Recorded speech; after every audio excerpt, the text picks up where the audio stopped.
What does one of the most secretive and ancient religious events have in common with a rising folk musician destined to change American music?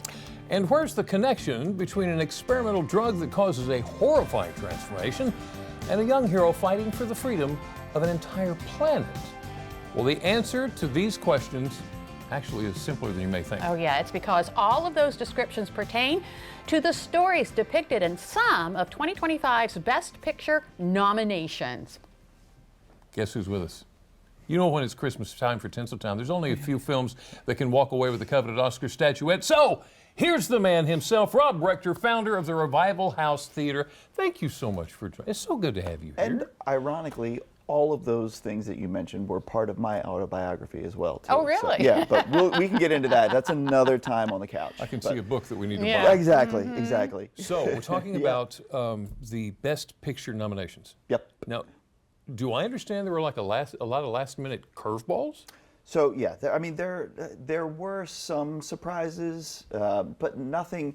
I think the most surprising aspect of this year is how unsurprising it was, really. Oh. But there are some controversies that are starting to brew up online over a few elements of a couple of the big contenders.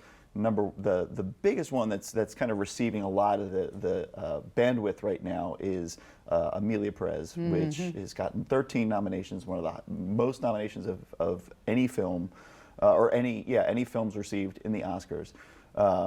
And there's several different aspects to it that are causing a little bit of backlash, and I don't know, the momentum on it might have stalled a little bit. So there are various reasons that we can get into or not, but yeah, that is one of them. And then The Brutalist is another one.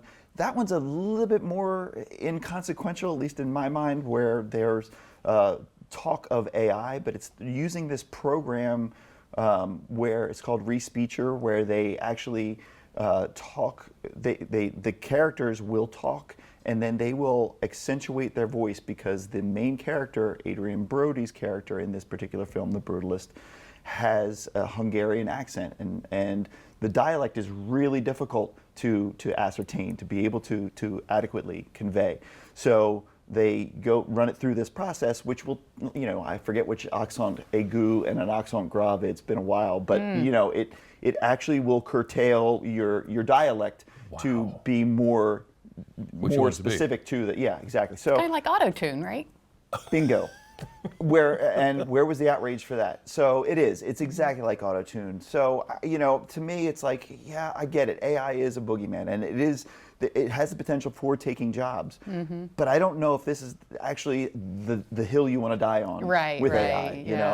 I don't know if it doesn't seem as monumental as it's playing out online right now. Okay, all right. Well, let's talk a little bit about the snubs. There's always snubs when it comes to the nominations, aren't there? Yeah, there was always snubs, and I gotta say, you mentioned it briefly, but Denis Villeneuve is the director of Dune 2, and with Dune and Dune 2, he has created an entire world, an entire universe that feels lived in, that feels like these characters have been there forever. There's history, there's culture, and that's what creative cinema is. I mean, and he didn't even get a nod. The film got a nod for Best Picture, one of 10, but he's still out as always the bridesmaid. So it's I don't know what the poor guy has to do. I'm sure he's not crying too much over it, but I think for the effort that he's put into those films, to be left at the altar at this point is kind of disheartening. Sure. So, yeah. Were there any performances that surprised you? I have to say that Demi Moore in a film called The Substance, which is personally one of my favorite films of the year. It's not a film that I would wholly recommend to everyone. It's a different type of film, but for a career performance, she put it all out there. And I've yet to have a theater-going experience this year that has measured up to watching her just metamorphosize in front of us with the film called The Substance. Wow. Seems like it's the year of Demi. Yeah, it is. So if you could recommend just one movie for someone, if they had to pick from the best pictures this year, what would it be?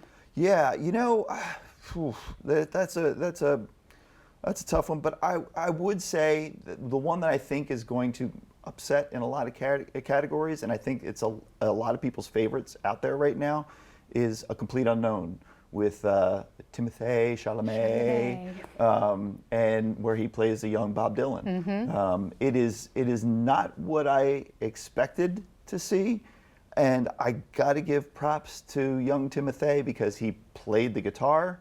Not only did he sing all the songs, and it wasn't like a knockoff of Dylan. He used his own voice, and it was really powerful. But he played the harmonica, he played the guitar. I watched the chords that he played, and he nailed it. Wow. He did a really good job, and Edward Norton did a good job as well in there as Guthrie. So yeah, so that one I think is the real dark horse, and I think it has a shot in a lot of categories that it's in this year. Okay. So anything coming down the pipe in 25 that you're excited about? In 25, there's a few, but it's a little too early for me to say because right now I like some of the smaller ones, so I want to see. Like last year when I was on here, I got trapped and I was like, oh, I want to see Metropolis, which is or Megalopolis, I'm sorry, which is the Francis Ford Coppola one, which turned out to be one of the worst films of the year. Oh, dear. So I'm going to bite my tongue a little bit on this and reserve just a little bit. This year was the first year that the actual box office went down since the pandemic. Yeah. So I think, this is a year where a lot in Hollywood are learning their lessons, licking their wounds, and saying, okay, what do we have to do to get that Barbenheimer momentum, that Right. mojo that we had before? Yeah. So I think, we're going to see some more, less of the experimental and more of like, this is what people want. Everybody wants this. Yeah. Rob Rector, always great to see you in Thanks. here. It's great to be here. All right. All right.